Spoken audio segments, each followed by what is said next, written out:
આ લોકમાં ઉગતી છે ને સંતો ફિરતા ભલા. સ્વામી સતત વિચર્યા છે, જ્યાં સુધી દેહે સાથ આપ્યો છે ત્યાં સુધી સતત ફરતા રહ્યા છે. અત્યાર સુધીમાં 17,000 ગામડાઓ સ્વામી ફરી વળ્યા છે.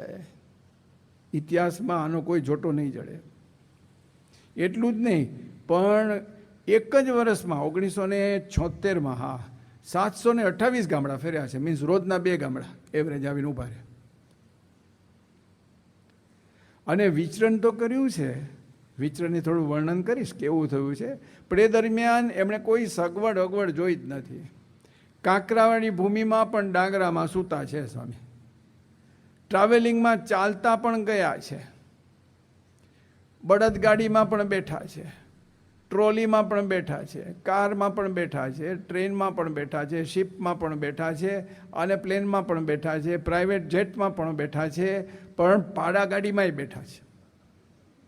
પાડા ગાડીમાં આમાંથી કોઈ બેઠો હોય કહેજો મને.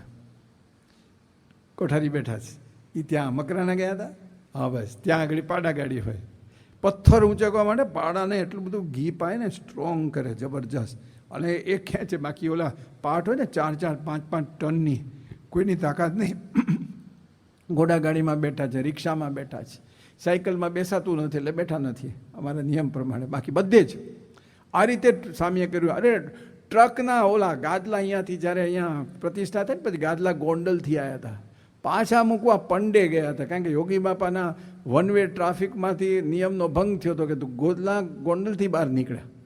તો અહીંથી મૂકવા સ્વામી જાતે ગયા છે, એક એક ગણીને, કે યોગી બાપાને સંપૂર્ણ સંતોષ થાય કે મારું ગોંડલનું એક એક ગાદલું આવી ગયું છે, એક ઓશીકું આગું પાછું નથી થયું. પ્રમુખ સ્વામી ગયા છે ટ્રકમાં બેસીને ઉપર. શું વિચર્યા છે સ્વામી! આ બધું આપણે આમ ખાલી વિઝ્યુલાઇઝ કરવા જેવું છે કે આ કઈ રીતે કાર્યક્રમ કર્યો છે. આ કહે છે ને કે કેટલું એમણે આપણા માટે કર્યું છે, તઈ આપણા હૃદયમાં બિરાજ્યા છે. એને શું સ્વાર્થ! ફક્ત એની શ્રીજી મહારાજને પૂછ્યું નીલકંઠ યાત્રામાં ઉપર જતા હતા, અરે ઇતના કષ્ટ કિસકે લીએ? કે ये मेरी કલ્યાણ યાત્રા. આ સ્વામીની કલ્યાણ યાત્રા રહેલી છે જબરજસ્ત. એક દિવસમાં 10 ગામડા પણ ફર્યા છે સ્વામી. અને એટલું જ નહીં, પણ સ્વામી પાછા સુવાની વ્યવસ્થા, મેં કહું ને કાંકરાવાળી ભૂમિમાં, નાયકામાં તો ત્યાં ગાયની કોડમાં સૂતા છે. ઉપર કંતાન હતું, કંતાનમાં બાકોરા, અને રાત્રે બધા ઉંદરડા દોટ મૂકે તે ઉપરથી પેલા બાકોરામાંથી પડે ધબાક કરતા એમના ઉપર, તો એ સૂતા છે. અને ઓલી વેન્ડોફ હોસ્પિટલ શું હોટેલ, 7 સ્ટાર હોટેલ, ત્યાં યુએનમાં બાપા ગયા હતા, એની નજીક પડતું હતું, ત્યાં બાપા ત્યાં પણ રહ્યા છે. ત્યાં આગળ મેં જોયા સ્વામી એકદમ સ્થિત પ્રજ્ઞ. હું પણ સ્થિત પ્રજ્ઞ હતો ત્યાં. પણ નાયકામાં જે ઓલા ઉંદરડા પડતા હોય ત્યાં આપણે તરત થાય કે હારું અહીં ક્યાં આવી ગયા યાર, રાત હું કેમ નહીં કાઢવી? ઉંદરડા તમારો ઢબાક કરતા પડતા હવે ઉંદરને ખબર નથી કે આ પ્રગટ બ્રહ્મ સ્વરૂપ અહીંયા બેઠા છે, સૂતા છે, એ પડે. વિચાર કરો સ્વામીએ હવે અમોથી કઈ સગવડ એમણે માગી છે, વિચાર કરો. આ રીતે દેહનો ભૂકો કાઢી નાખ્યો છે. આપણે કહે ને દેહ કૃષ્ણાર્પણ્યો છે, આ રીતે કે ભીડો બેઠ્યો છે હરિભક્તો માટે જબરજસ્ત. સ્વામી બધે આમ વિચર્યા, તો આપણે શું કે વિચર્યા એટલે તો આ સારું, બહુ સરસ વિચર્યા છે. ત્યાં બધી આ વડોદરાની બાજુમાં પંચમહાલ એરિયામાં 21 દિવસમાં 95 ગામ કર્યા છે સ્વામી, 95 ટન.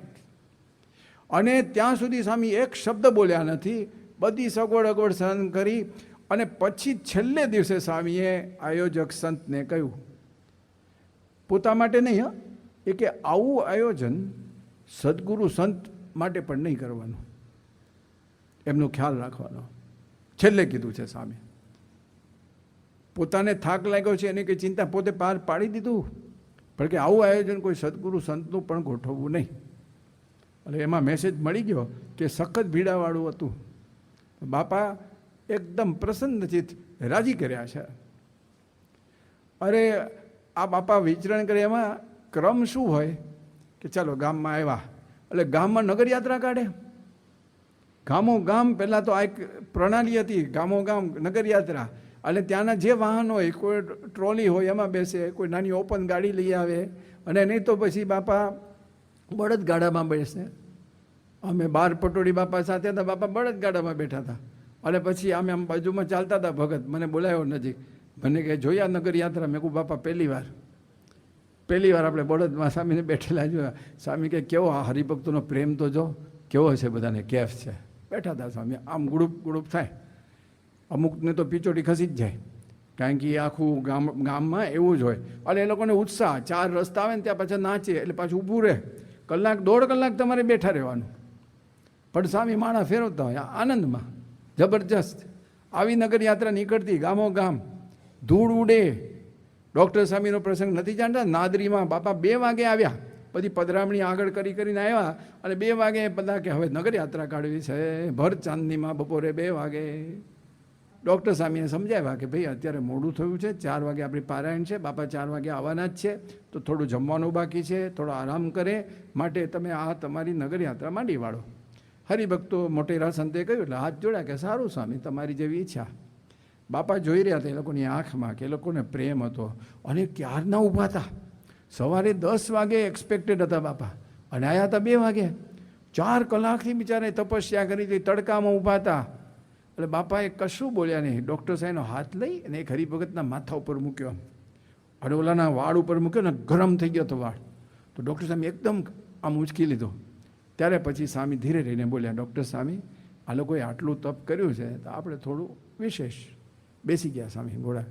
ત્યાં નગર યાત્રામાં બેઠા છે. આ જે પરિભ્રમણ કર્યું છે ને, એ પાછી એની એક વિશેષતા વિચારે ત્યારે ખ્યાલ આવે. ખાલી બોલવું ઇઝી છે, આંકડા બોલવા ઇઝી છે, પણ પરિવર્તન આ પ્રકારે દેહનો ભીડો આવે ને ત્યારે ભલભલ આગા પાછા થઈ જાય. સ્વામીએ દેહનો ભીડો ગણ્યો જ નથી. હરિભક્ત રાજી થાય, દેહનું જે થવું એ થાય, આ એનું સૂત્ર છે. દેહનું જે થવું થાય, હરિભક્ત રાજી થાય, આ એનું જીવન સૂત્ર. અને જીવન હોલ લાઈફ એમણે આ રીતે જીવ્યા છે. આજે પણ એવું છે. આજે 95 વર્ષે કલાક, અત્યારે તો એકદમ વિશેષ બીમાર થઈ ગયા એટલે થોડો ટાઈમ, પણ અત્યારે 2 મહિના પહેલાં તો બાપા કલાક સવારે અને કલાક સાંજે દર્શન દેવા આવતા. 95 વર્ષે વ્હીલચેરમાં બેસી તો જોજો, આખો દિવસ પાછું બેસવાનું વ્હીલચેરમાં. જ્યારે જાગતા હોય તો બેસવાનું, તો વ્હીલચેરમાં જ બેસવાનું. 1-2 કલાક બેસી તો જો તો ખબર પડશે કે અકળાઈ જવાય. અને સાહેબ કલાક અને પાછા ઓલા સંકલ્પ કરે કે આ સ્વામી છડી આમ કરે, 5 છડી આમ કરે, 1 છડી આમ ફેંકે, સંકલ્પ કરે, અને પાછો સંકલ્પ પૂરો કરે, કાર્યક્રમ કરે છે. હા, મોટા પુરુષ ખરેખર છેલ્લા શ્વાસ સુધી આપણા માટે જ જીવન જીવે છે.